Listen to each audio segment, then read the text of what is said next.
Continuando con la serie de escuelas que venimos desarrollando, hoy corresponden la virtud de la esperanza y el amor.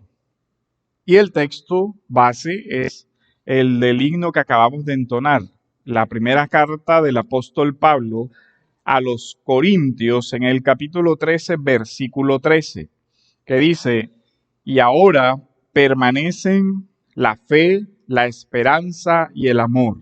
Estos tres, pero el mayor de ellos es el amor. El concepto de virtud, como lo hemos venido presentando, es un concepto que pertenece al orden de toda la tradición cultural, intelectual de Occidente.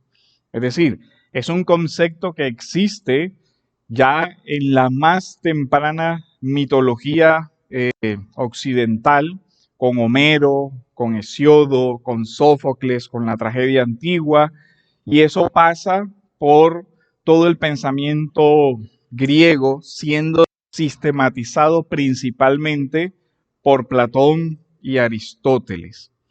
Pero el concepto de virtud normalmente se divide en dos aspectos. Uno, lo que se denominan las virtudes teologales, son aquellas que tienen referencia a Dios en cuanto provienen de Dios y se dirigen a Dios, que son estas que estamos desarrollando: la fe, la esperanza, el amor, y lo que se llaman las virtudes cardinales, que fue lo que desarrolló el mundo antiguo y fueron las bases de la ética de Occidente hasta la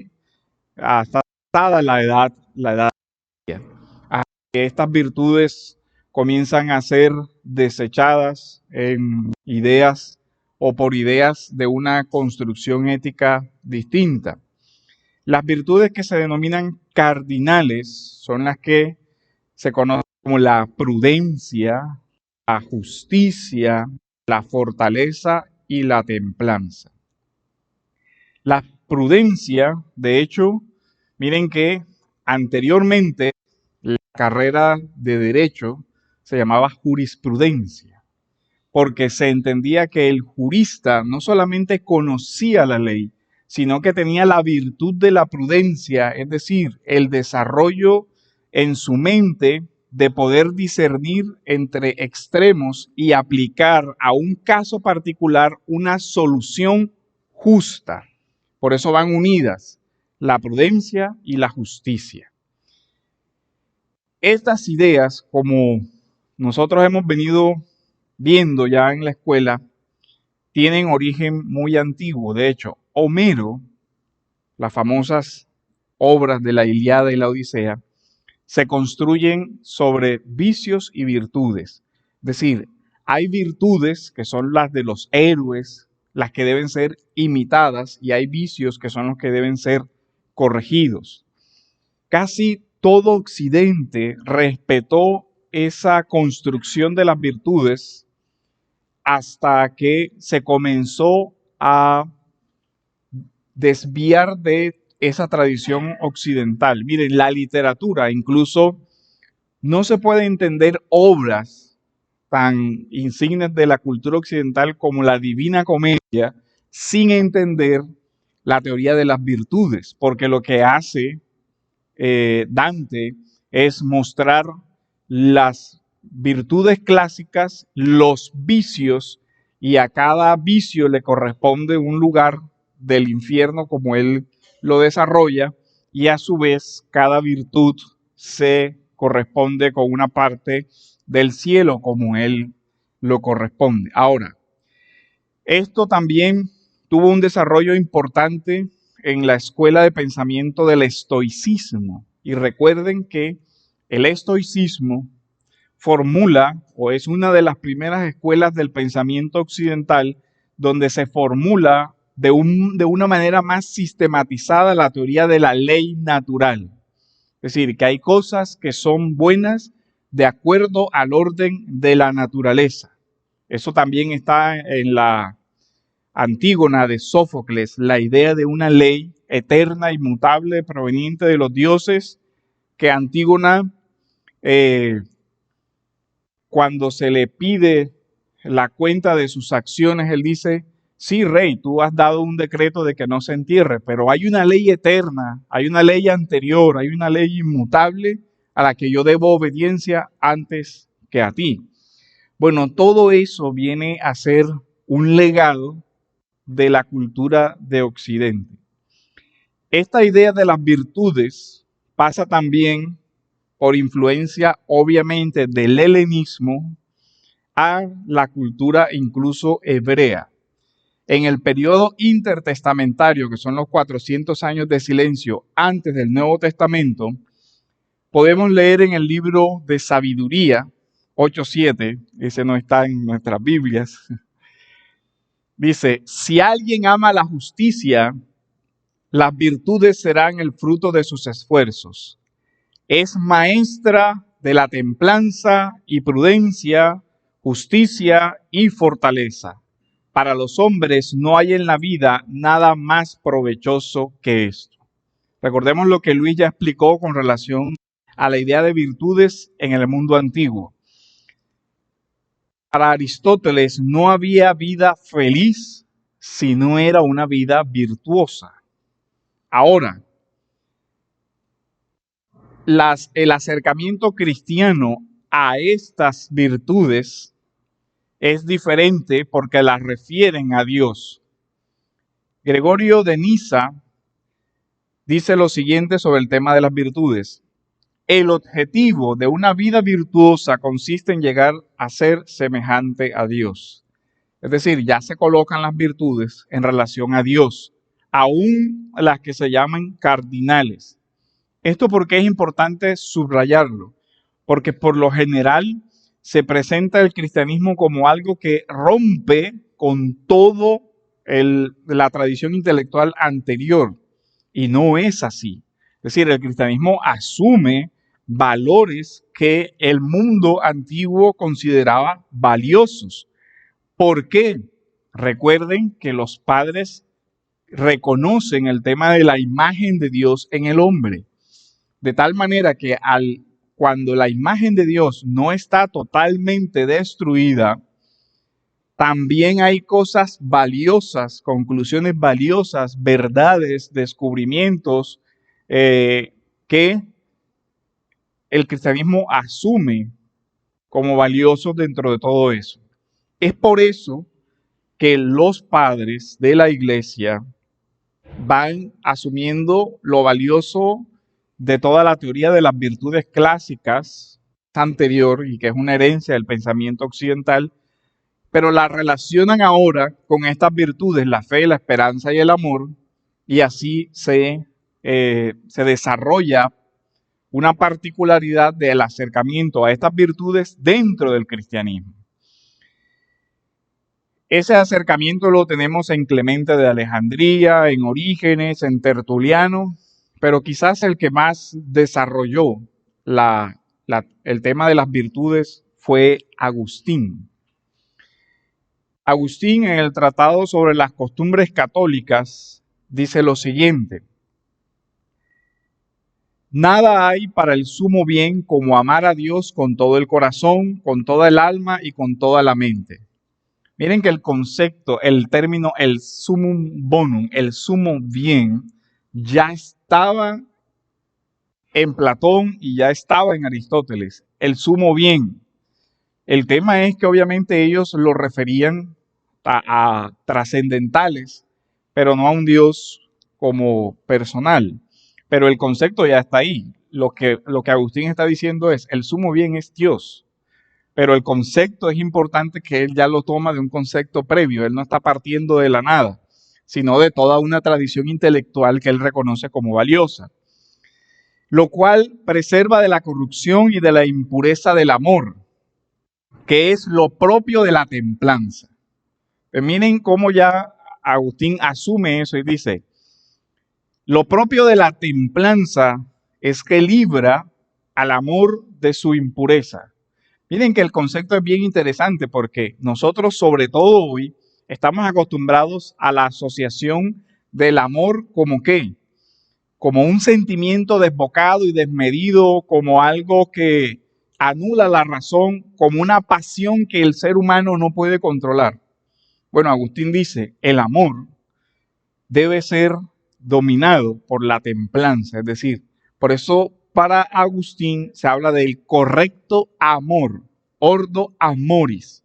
Él dice, el amor, asimismo, el amor a Dios, todo debe tener una estructura. Y miren cómo lo enlaza él. El amor debe ser regido por la templanza, lo que le hace invencible a todas las incomodidades, que es lo propio de la fortaleza, lo que le hace renunciar a todo otro vasallaje, que es lo propio de la justicia. Y finalmente, lo que le hace estar siempre en guardia para discernir las cosas y no dejarse engañar subrepticiamente por la mentira y la falacia. Y dice que es lo propio de la prudencia. De la prudencia como el discernimiento entre el bien y el mal, la prudencia como el discernimiento entre la mentira y lo que es verdad, que es el correcto juicio. Y esta es solo una de las muchas veces donde Agustín desarrolla el tema de la virtud. Pero lo que vemos aquí es que la Iglesia reconoce los aportes del pensamiento occidental anterior a las virtudes, porque son parte de la imagen y semejanza de Dios en el hombre, aún en el hombre caído. Por eso también Calvino habla de la presencia de sombras de virtudes en una persona no creyente. Es decir, una persona no creyente tiene esperanza, tiene templanza y todas esas partes, pero por la gracia común de Dios y por esa imagen de Dios en él. Las virtudes que son propiamente del cristianismo son la fe, la esperanza y el amor. Es decir, son las que se llaman teologales. La fe, ya Luis explicó en la clase anterior, entendida como la confianza en Dios desde la comprensión de la noticia del Evangelio, y sobre esa fe, sobre esa confianza en la noticia, entonces se construye la esperanza y sobre todo el amor, que ya sabemos que el amor tiene la dimensión horizontal, la dimensión vertical. El amor a Dios que no se puede desligar del amor al prójimo, ¿cierto? Ahora, comencemos entonces con la esperanza. ¿Cuál es el fundamento de la esperanza distintivamente cristiana? Nosotros vamos a ver lo que dice Hebreos capítulo 10, versículo 23.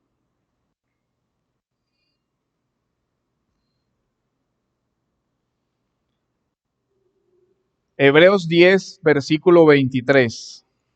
Dice así: mantengamos firme la profesión de nuestra esperanza sin vacilar, porque fiel es aquel que prometió.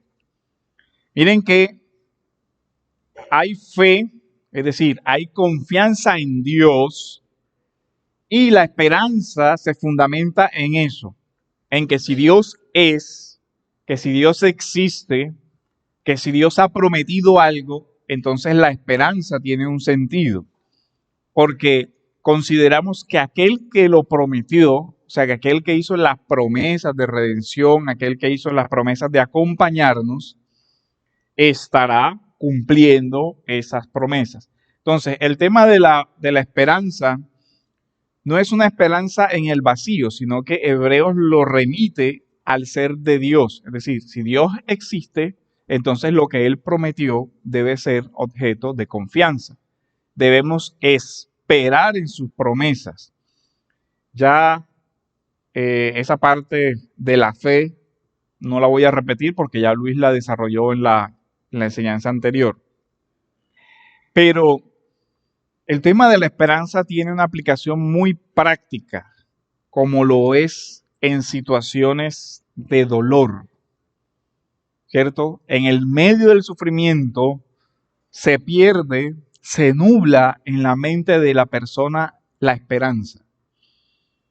En situaciones de extremo dolor es como si todo se oscureciera en la mente de la persona y ya no hay nada que hacer, toda esa parte. Bueno, eso sucede en el libro de las Lamentaciones 3 del 19 al 26 y vemos lo relevante que es el tema para la esperanza específicamente cristiana. Recordemos el contexto de Lamentaciones, el libro, el asedio, Jerusalén cae, el pueblo es llevado cautivo, la ciudad es destruida y muchos son llevados a la cautividad, esclavizados y todo lo demás. El profeta cuestiona a Dios cómo reaccionar en medio de una aflicción de esa naturaleza. En medio del dolor hay una opción, la amargura, que a veces se toma. Permitir que la raíz de amargura crezca en el corazón contra la persona que causó el daño y de contera contra Dios, porque de alguna manera lo permitió. Entonces el profeta dice, acuérdate de mi aflicción y de mi vagar, del ajenjo y de la amargura. O sea, se refiere a un sentimiento presente. Señor, acuérdate de la amargura que produce en mi corazón todo lo que ha acontecido, o sea, una destrucción. Y dice, ciertamente mi alma lo recuerda y se abate mi alma dentro de mí. O sea, está describiendo la condición en que está en ese momento de dolor, de sufrimiento, frente a la tragedia que acaba de suceder. Esto traigo a mi corazón, por esto tengo esperanza. Ahora dice, gracias. Por esto tengo esperanza. Miren cómo él va a unir la esperanza con las promesas. Y dice que las misericordias del Señor jamás terminan. Entonces, aquí, frente a la posible respuesta, dice, o dejar crecer la amargura, la ira, el resentimiento en el corazón, o la alternativa de esperar en Dios, que es justo, que hará y que nos librará. Entonces, el profeta dice que las misericordias del Señor jamás terminan. O sea, él se enfoca en una cosa diferente. ¿Tengo esperanza en qué? En que tú eres misericordioso y que tu misericordia no se va a cortar. Dice, pues nunca fallan sus bondades. Son nuevas cada mañana. Grande es tu fidelidad. Pues miren cómo se une el tema de la esperanza con un atributo del ser divino. Dios es fiel. Entonces, si tú has prometido algo, yo tengo esperanza en que cumplirás en virtud del carácter. Miren que este tema de la fidelidad a la promesa también hace parte de la forma como Occidente construyó valores. La palabra, ¿cierto? La palabra dada.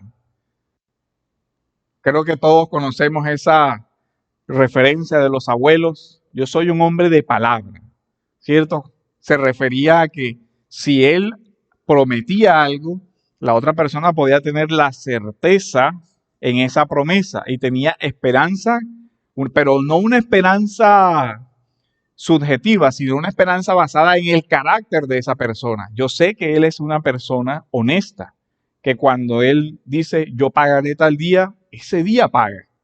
O sea, es una persona a la que se le puede confiar porque es una persona fiel a sus promesas. Ese es el tema también. Y sobre eso, miren que el tema de las virtudes construyó incluso el sistema jurídico de Occidente. Por eso todavía se habla en la legislación de la bona fide, la buena fe. ¿Y qué es la buena fe? Eso, ¿cierto? No, yo confío en que su intención no es engañarme, en que su intención no es robarme, sino que si él dice algo, no tengo razón para no creer que va a cumplir su promesa. Y eso permitió que se desarrollara un sistema de comercio más ágil. ¿Por qué? Porque cuando no hay confianza, no hay buena fe, ¿qué comienza a hacer el hombre? Hay que pedir seguro, ¿cierto? Entonces, ya no es simplemente que tú me digas yo te pago, no, ponlo aquí, fírmalo. Entonces, no, pero cada vez hay que buscar a alguien que escribiera y que escribiera cláusulas buenas y cada día los contratos más largos, más largos, más largos y eso genera ¿qué? Más costo porque hay que pagarle al abogado para que haga el negocio y así, y seguros y todo lo demás. Pero cuando el mundo se construía sobre esas virtudes, la gente decía, si él promete, él cumple. Hay que tener confianza, fidelidad. Bueno, el profeta dice, grande es tu fidelidad. Tú has prometido algo y en eso espera. El Señor es mi porción, dice mi alma, por tanto en Él espero. O sea, el tema de la esperanza. Bueno es el Señor para los que en Él esperan, para el alma que lo busca. Bueno es esperar en silencio la salvación del Señor. Entonces ven, ahora hay otro tema que se conecta. La salvación y la esperanza. Pablo va a decir después, en esperanza fuimos salvados. Y es una cosa extraña, ¿verdad? ¿Cómo así que en esperanza fuimos salvados? Si es en esperanza, no es en presente, porque lo que se espera todavía no es realidad. Pero eso dependiendo de quién lo promete, porque si Dios lo promete, entonces es seguro que se cumplirá, tan seguro que se puede contar como que ya ha sucedido. Jesús entonces viene a ser el cumplimiento para la fe cristiana de la esperanza del Salvador, la esperanza de su venida, lo que nos lleva a que para la fe cristiana la esperanza tiene un sentido escatológico de hacia el futuro, hacia las últimas cosas, ¿cierto? Nosotros creemos que al final hay una restauración de todas las cosas. ¿Cuál es el fundamento de esa esperanza? Bueno, una historia, ¿cierto? Que comienza desde el Génesis, pero un punto culminante en la historia que es la venida del Salvador. Y desde esa esperanza, entonces se construye la particular visión cristiana de la historia basada en la esperanza histórico-redentora y salvífica a partir del evento de la encarnación en Cristo.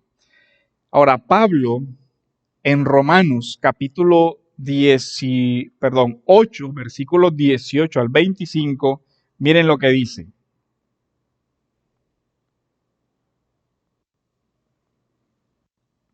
Y aquí vemos el tema, comenzando con el tema del dolor, siempre. Pues considero que los sufrimientos de este tiempo presente no son dignos de ser comparados con la gloria que nos será revelada. O sea, sufrimiento. Ahora, ¿cómo Pablo lo afronta? Con la esperanza también. Y decíamos, si ante el dolor no hay ninguna esperanza de un bien, el dolor es todavía más difícil de soportar. Recuerden algo, los antiguos también hacían una distinción que es muy importante y que se ha perdido de la cultura, de nuestra cultura también hoy. Y es la distinción entre dolor y sufrimiento. Normalmente se utilizaba el dolor para la expresión física, es decir, para el dolor asociado a la corporalidad. Pero la pasibilidad o el sufrimiento, recuerden que es la impasibilidad o la imposibilidad de sufrir, se atribuye a Dios, pero la pasibilidad se atribuye al hombre. El sufrimiento no solamente tiene una dimensión corporal, sino que nosotros sabemos que podemos sufrir sin que se nos produzca un daño corporal. Ejemplo clásico, una pérdida amorosa. Pero si no te ha pasado nada, estás vivo, estás bien, y el otro está destrozado. Y junto a eso viene la pérdida de la esperanza. ¿Y qué será de mi vida ahora que ya no tengo novia? Y se acabó la vida en ese momento. Bueno, no se acaba ahí. Hay esperanza. Ojalá si corrige los errores que cometió de una buena relación. Pero miren el tema que siempre se une el sufrimiento. Lo primero que golpea a la persona es la esperanza. Cuando una persona está enferma, lo primero que comienza a pensar que es, ¿y si me muero? Mis hijos, mi esposa, esto, lo otro. Es razonable que lo piense, o sea, no es que sea descabellado. El tema es si ese pensamiento, esa persona dice, no hay ninguna esperanza, ¿en qué termina? Termina en una depresión y termina en una destrucción de su alma por el peso de eso. Por eso Pablo dice, pero nosotros tenemos que contrastar que el sufrimiento es una realidad, porque no la negamos, es una realidad presente. El tema es que tenemos esperanza en una realidad trascendente y futura, donde no habrá muerte, no habrá dolor, toda esa parte de lo que promete el Apocalipsis. Y él dice, y miren cómo Pablo lo define interesantemente, porque dice, porque el anhelo profundo de la creación es aguardar ansiosamente la revelación de los hijos de Dios. ¿A qué asocia el sufrimiento? A la condición presente de la creación, a la caída. ¿A qué asocia la esperanza? A la revelación de los hijos de Dios. Y él después explica la razón. Porque la creación fue sometida a vanidad, la caída en Génesis 3. No de su propia voluntad, sino por causa de aquel que la sometió. En la esperanza de que la creación misma será también liberada de la esclavitud, de la corrupción a la libertad gloriosa de los hijos de Dios. Es decir, la esperanza distintivamente cristiana no es que en este mundo no sufriremos. Si usted pensaba eso, es una mala noticia para usted. Pero la realidad, ¿cuál es la realidad de nuestro tiempo presente? Nos enfermamos, sufrimos por cosas que nos pasan a nosotros y sufrimos también por cosas que le pasan a nuestros seres queridos, ¿cierto? Sufrimos por desastres naturales, sufrimos por un terremoto, sufrimos por una cosa, sufrimos por otra.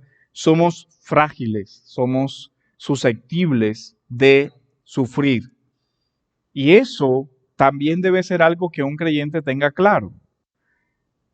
Ahí viene la esperanza hacia una vida renovada y distintivamente a la esperanza cristiana. Él dice, pues sabemos que la creación entera gime y sufre hasta ahora dolores de parto.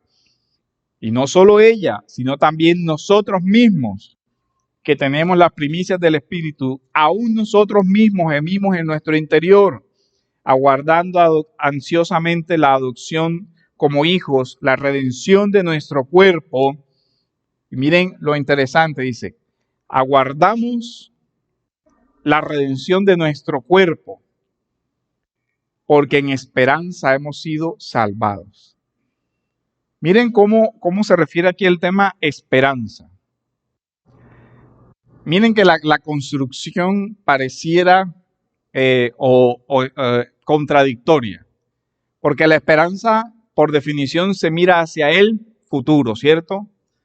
En esperanza, pero después dice, hemos sido en pasado. Entonces, ¿por qué? Porque la promesa de la salvación es hoy realidad, pero no una realidad completa. No morirás, pero vas a morirte. Entonces dice, bueno, la esperanza es ¿cuál? No que no me voy a morir, no que no voy a sufrir, que moriremos y que habrá una resurrección. La vida eterna ha sido concedida ¿cuándo? Hoy, en esperanza. Fuimos salvados, es decir, ya lo somos. Dice, pero la esperanza que se ve no es esperanza. O sea, si eso se viera hoy, si ya hoy tuviera un cuerpo incorruptible que no pudiera morir, ya eso no es esperanza. Ya eso es una realidad, ya es un hecho en el tiempo presente. Pero ¿por qué tenemos la confianza de que en esperanza hemos sido salvados? Porque quien prometió es fiel.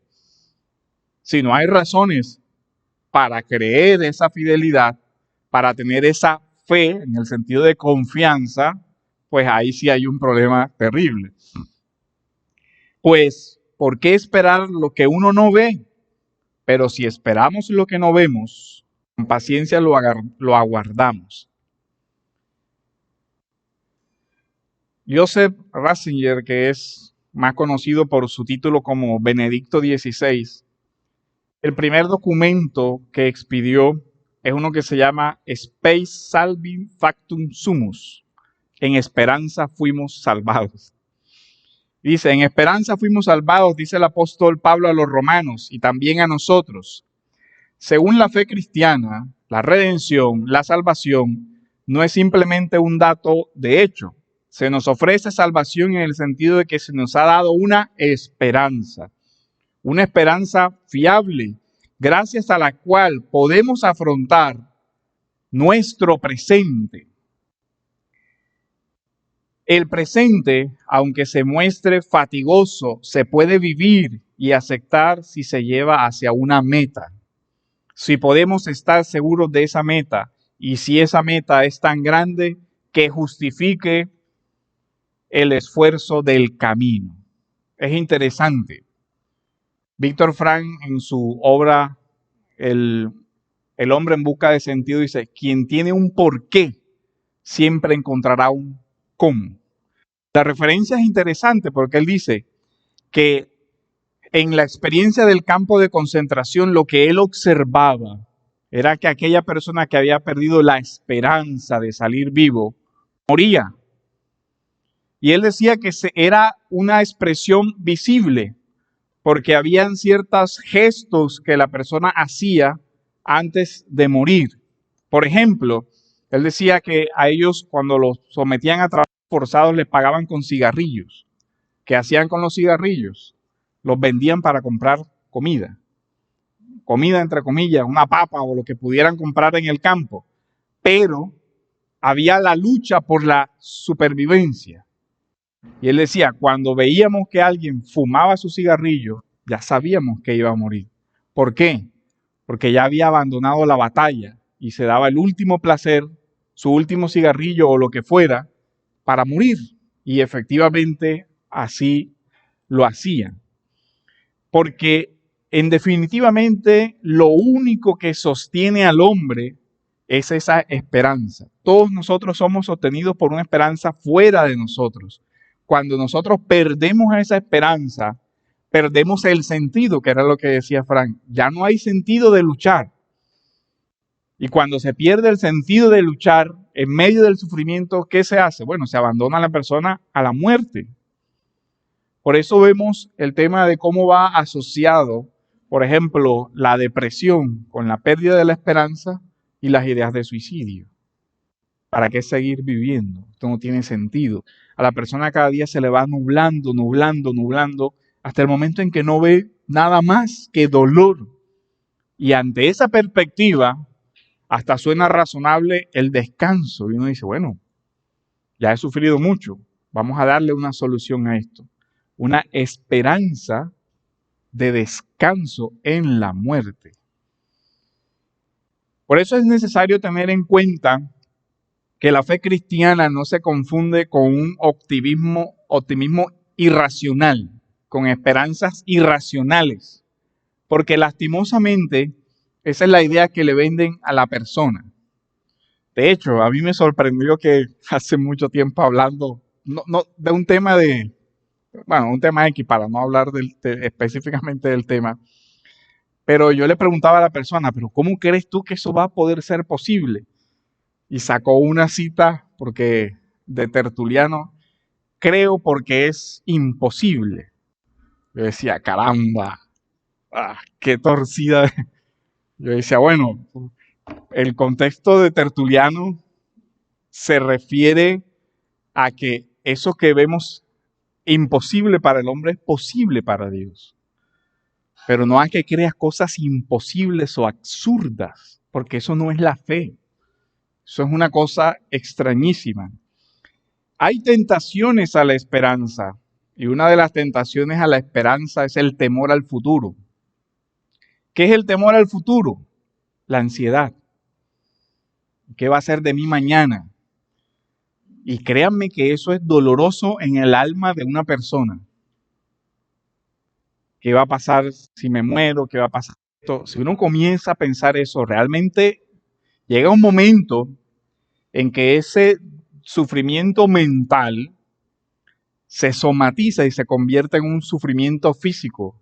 Ya me duele el pecho, ya siento que se llama sed de aire, me estoy ahogando, porque veo el problema grande, grande, grande, grande, grande, y llega un momento en que digo, esto no tiene solución. Y ahí vienen las ideas irracionales y peligrosas para el alma de una persona. Porque el dolor, el temor, nubla la esperanza. La persona dice, no hay solución a esto. Ese es el reto del tiempo presente, de en esas situaciones decir, sí hay una esperanza en Dios que no nos dejará ni nos abandonará. Curiosamente, a veces la ansiedad tiene dos filos. Uno, la inactividad. No puedo hacer nada porque el problema es tan grande y la persona literalmente se paraliza. Se queda de piedra, no hace nada. Cuando de pronto sí hay cosas que pudiera hacer sabiamente, pero que al perder esa esperanza en solucionar, se paraliza. O la otra, comienza a hacer de todo, sin dirección, sin sentido, sin prudencia, sin nada. Y comienza el activismo de las cosas y al final no soluciona nada, sino que empeora la situación porque comienza a tomar decisiones desatinadas, sin un norte, sin una guía. Comienza a dar palos al aire y lo que hace es cansarse y las fuerzas que debió utilizar para solucionar las desgastó en otra cosa.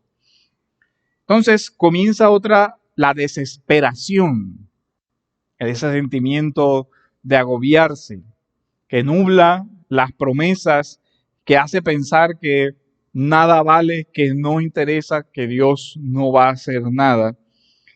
Y también, curiosamente, una tentación a la esperanza es el optimismo ingenuo o ese creo porque es imposible, porque lastimosamente a muchas personas se les ha vendido una esperanza irracional, ¿cierto? Ese tipo de esperanza que dice, da tu sueldo y verás que cuando salgas de aquí te llegan no sé cuántos miles de millones a tu cuenta milagrosamente.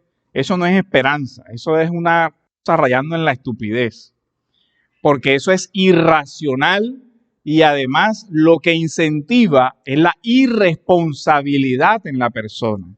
Porque si Dios te dio un trabajo para que tú administres con sabiduría y para que tú seas mayordomo, no para que andes botando la plata porque milagrosamente te van a llegar no sé cuántos miles de millones a una cuenta.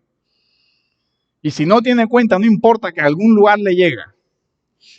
No, eso no es así. Ahora, este tema ha tenido implicaciones colectivas e individuales. Las utopías terrenales, los paraísos en la tierra, el mesianismo político propio de Latinoamérica es un falso optimismo. Si llega X, al día siguiente esto es un paraíso. Aquí hay de todo, como si la plata surgiera de los árboles. Eso es una especie de optimismo ingenuo. Son esperanzas mal enfocadas. Son esperanzas mitológicas. Eso no es real, eso no pasa así. La escasez es un fenómeno del mundo que no se soluciona porque alguien diga que ya va a haber comida para todo el mundo. Eso no pasa así, porque la comida no surge espontáneamente por efecto de palabras mágicas y promesas irresponsables. Eso no pasa de esa manera. También hay una esperanza irracional que muchas veces es cultivada por yo puedo. Yo puedo jugar como Leo Messi. Yo puedo creer eso. Pero la esperanza de que eso sea realidad para que me paguen lo que le pagan a Messi está muy lejana. Muy lejana. Pero la persona, miren, parece risa, pero le inyectan unas esperanzas de cosas irrealizables. tú vas a ser el mejor del mundo en no sé qué cosa. Y no, porque hay límites de nuestra naturaleza humana que nosotros no vamos a poder valorar, ¿cierto? Por mucho que te afanes, no añadirás a tu estatura 1 centímetro. Son cosas que no son así.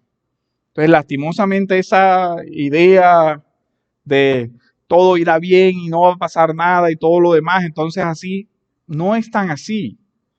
Y tenemos que tener cuidado con eso, porque personas comprometen su futuro por promesas irresponsables que le hacen líderes religiosos o políticos o lo que sea, y ahí sí dañan un proyecto razonable de vida por esperanzas que no son reales y que lastimosamente presentan como diciendo Dios lo dijo cuando Dios no ha prometido ese tipo de cosas. Pablo dice, en el tiempo presente tendremos aflicción. Yo no puedo decirte que no te vas a enfermar, yo no puedo decirte que no te vas a morir, yo no puedo decirte que un ser querido no va a afrontar una situación difícil. Porque esa es la realidad. Todos somos corruptibles y todos vamos a morir. El Señor permita que muramos en buena vejez y sin tanto sufrimiento. Pero nadie puede prometerle a una persona una vida feliz en esta tierra con las condiciones del mundo caído. Pero lo que sí tiene distintivamente el cristianismo es una esperanza de una vida eterna, ¿cierto? De una vida, de una segunda venida de Cristo, que son esperanzas escatológicas, que son un fundamento para la confianza en el tiempo presente. Por eso Pablo dice, tengo por cierto que los sufrimientos del tiempo presente no son comparables con la gloria venidera. Pero no quiere decir que no haya sufrimiento presente. Él dice, cuando pases por el fuego no te quemarás, pero vas a pasar por el fuego. Ahora, no serás destruido completamente, pero sí hay sufrimiento. Entonces, aquí vemos la diferencia entre una esperanza cristiana y toda esa mitología que le venden a la gente de que no te va a pasar nada. Entra a una iglesia y tendrás casa, carro, beca, ya se te arregló todo, ya no te va a pasar nada, no te vas a enfermar, no te va... No, hermano, eso no es cierto. Y lo más terrible del tema es que cuando a una persona se le hacen esas promesas, que obviamente no se van a cumplir, y cuando no se cumplen, ¿qué pasa? Ah, Dios prometió. No, Dios no ha prometido eso. Te vendieron una falsa esperanza y ahora estás sufriendo, además del sufrimiento que tienes, el engaño del que fuiste objeto, que es también una cosa terrible, y que Dios nos guarde, ¿cierto?, de eso.